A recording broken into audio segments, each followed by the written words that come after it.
دوستو، نبی اکرم صلی اللہ علیہ وسلم نے ہمیں ایک مثال دے کر سمجھایا ہے کہ تم میں سے کوئی شخص جب توبہ کرتا ہے تو اللہ تعالیٰ اس توبہ سے کتنا خوش ہوتا ہے۔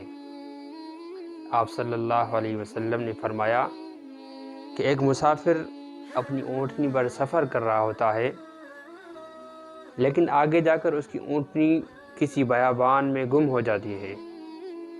مسافر اس کو بہت تلاش کرتا ہے، بہت اس کو ڈھونڈتا ہے، لیکن کہیں اس کا نام و نشان نہیں ہوتا۔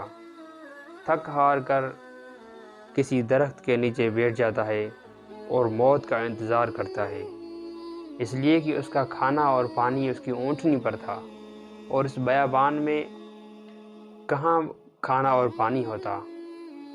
تو بس وہ موت کا انتظار کرتا ہے اور اس کی آنکھ لگ جاتی ہے۔ لیکن جب اس کی آنکھ کھلتی ہے تو کیا دیکھتا ہے؟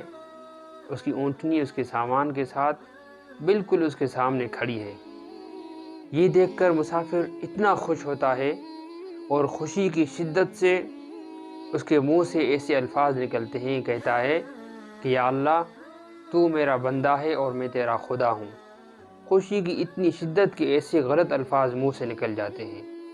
تو نبی اکرم صلی اللہ علیہ وسلم نے فرمایا کہ جب تم میں سے کوئی شخص توبہ کرتا ہے نا، تو اللہ تبارک و تعالی اپنے بندے کی اس توبہ سے اتنا خوش ہوتا ہے جتنا یہ مسافر شخص خوش ہوتا ہے، بلکہ اس سے بھی زیادہ خوش ہوتا ہے۔